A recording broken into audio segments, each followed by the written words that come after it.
We are once again back with Ted Alsbach of Bezier Games, and we're going to talk about the Secrets expansion for Castles of Mad King Ludwig, the upcoming Secrets expansion. Ted? Yeah, so Secrets coming out at Essen. It has a whole bunch of new things to add to your castle to make them even more mad than they were with the base game. There's 4 different components to it. The first thing is new rooms. There are about 30 new rooms. They have all sorts of things. Here's one right here that's new. It's a hedge maze. It's kind of cool. That you can add. You basically mix those in with the original rooms, just give you a lot more variety inside your castles. The second thing is swans. All of the new rooms have 1 or 2 swan icons on them in the lower right corner. Whenever you bring a tile out that has swans on it, you add a little swan tokens to it. There's a supply of swan tokens that are all face down, and then you're just going to pull them out randomly for each of those tiles. There are 5 different swan colors. There we go. And the reason that you're getting the swans is because at the end of the game, you're going to turn in sets of them for points. If you have all 5 different colors in a set, you get 15 points. If you have 4, you have 10, 6, 3, and then just 1 point. If you have duplicates of things, you just add things together. So in this case, this would be 18 points, 15 for this set, and 3 for those 2. You can also use those swans for cash anytime during the game. And you can do those with any combination. You don't have to split them into colors. So this right here would be $6 or 6,000. You could trade that in if you wanted to, if you're short on cash at some point. So that's what swans do. You're going to be getting those throughout the game whenever you buy a room that has the little swan icons on them. Alright, the next thing that we have is moats.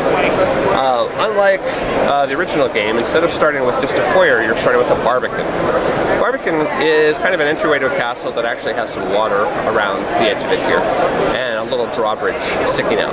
And everyone starts with one of those, and throughout the game, at any time, you can buy a moat. Moats are going to cost 5,000, plus you're also going to turn over a room card to kind of keep the length of the game the same when you do this.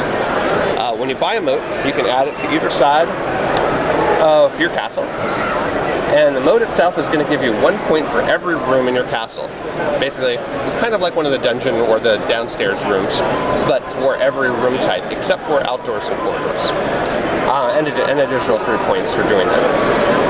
You can, of course, buy up to 3 moat pieces, and as you buy them, you're going to be slowly completing your moats until your castle is entirely enclosed.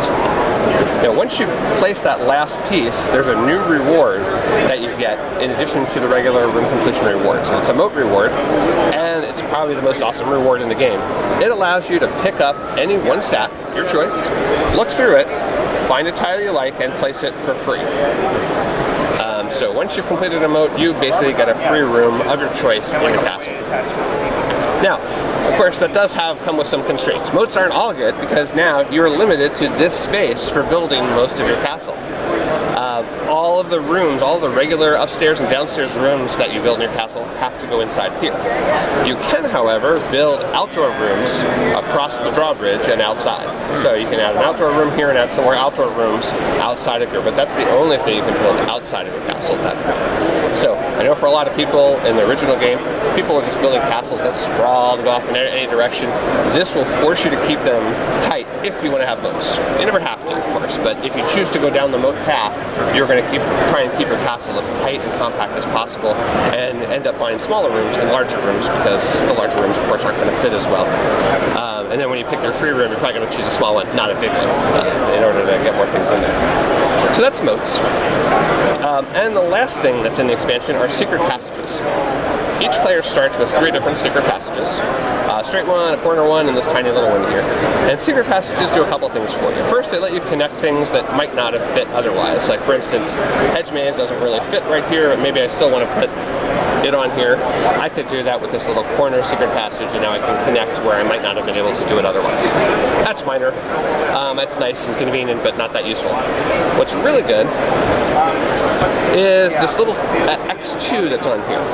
This means that any of your connection bonuses are now ×2. So, for instance, here we go.